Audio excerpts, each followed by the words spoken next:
Bom, quando falamos da supervisão baseada em riscos, nós estamos voltando o tempo para ver a sua origem. E, na realidade, ela tem sua origem, inclusive, em organismos internacionais. Ela é uma prática que veio para ficar. Lá no SINDAP, nós começamos isso em 2002, 2003, com o Código de Ética. Discussão sobre ética e para que cada entidade tivesse o seu código de ética, ou adotasse a da patrocinadora. É uma imersão onde todos os atores ali, todos os funcionários da entidade, todos os patrocinadores, todos os fornecedores de serviço participam desse processo. Então, na realidade, você começa a estruturar uma governança. Essa supervisão baseada em risco, como nós vemos, na realidade, ela tem um órgão supervisor, no caso a Previc. Mas é claro que o supervisionado vai ter que seguir. E o foco dela é nos riscos, ao invés do modelo tradicional aplicar nos sintomas, né? Então, a tradicional aplica-se nos sintomas e a supervisão baseada em riscos é uma preparação e um estudo, né, de todos os riscos e mapeamento de riscos através de matrizes. Nesse modelo, que é um modelo interessantíssimo e um modelo mais moderno e mais protetivo para o nosso contrato previdenciário, na realidade, tanto o órgão supervisor como a entidade tem que cuidar de todos os riscos, atuarial, financeiro, jurídico, ou seja, todas as pessoas envolvidas no processo vão participar, né? E esse mapeamento de risco. Observe que, nesse sentido também, em relação ao órgão supervisor, né, houve um avanço fantástico, né? Então, a Previc avançou sensivelmente. As entidades também avançaram. Se vocês observarem a quantidade de administradores, de gestores certificados, quer dizer, saímos de números de dezenas para milhares de certificados. Isso em todos os órgãos de certificação, não só o ICSS. Não cabe aqui discutir se é obrigado ou não a certificação. Vamos ver isso como uma qualificação dos gestores. Então, houve uma melhoria. Esse próprio evento que se realiza hoje, na realidade, esse encontro de advogados, já tivemos 50, hoje temos 300. Ou seja, há uma preocupação de aperfeiçoamento, de melhoria, de controle desses riscos. Com relação ao órgão supervisor, a gente tem algumas coisas só para solidarizar, e que pode ser aperfeiçoado ou não. Uma delas, se está havendo tratamento desigual para os desiguais, ou seja, o princípio da isonomia, né?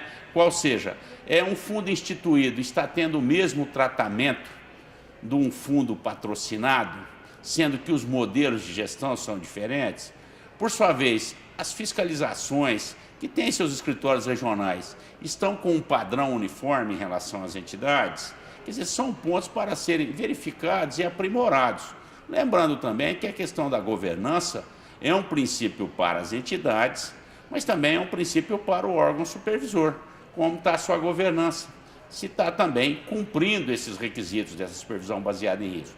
É uma prova que houve uma melhoria e foi colocado aqui nesse painel e constatado por todos, né? A diminuição de número de autuações. Realmente isso é louvável, né? E nós temos que trabalhar para praticamente acabar com autuações, né? Porque o gestor ali, na realidade, ele está no contrato previdenciário e para cumprir. Com relação ao regime disciplinar, que também o regime repressivo, que foi objeto desse painel, nós temos o decreto 49/42, não há dúvida que ele cumpriu o seu papel. Nós entendemos que deve haver realmente um regime disciplinar, até para proteger a sociedade.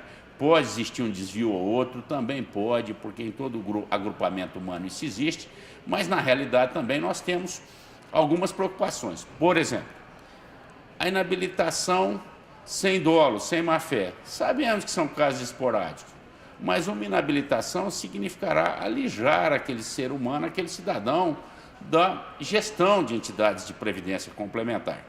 Então, entendemos que deve ocorrer a inabilitação, sim. Quando?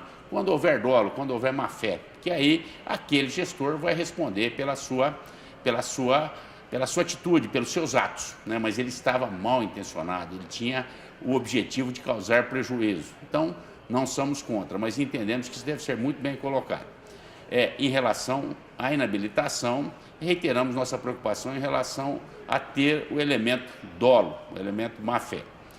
Em relação à acumulação de penas, entendemos que deve ficar mais claro. Não é simplesmente a norma falar podendo ser acumulada, tem que ter um critério objetivo.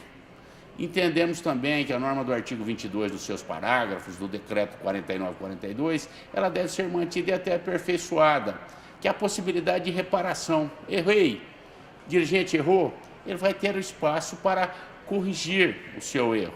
Então, na realidade, essa reforma nos enche de esperança, mas a gente tem que levar essas preocupações para reflexão, tanto para a SPPC, como também para a Previc, né?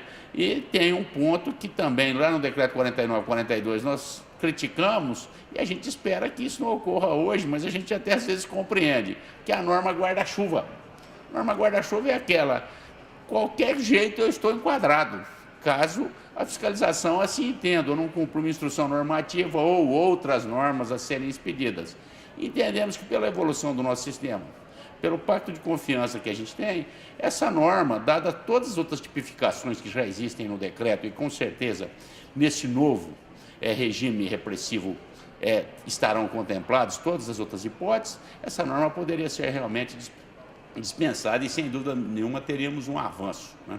Então era em linhas gerais, acho que foi muito bom o painel para esse debate e para um debate de aperfeiçoamento, lembrando que nós evoluímos muito e crescemos muito ao longo desses anos.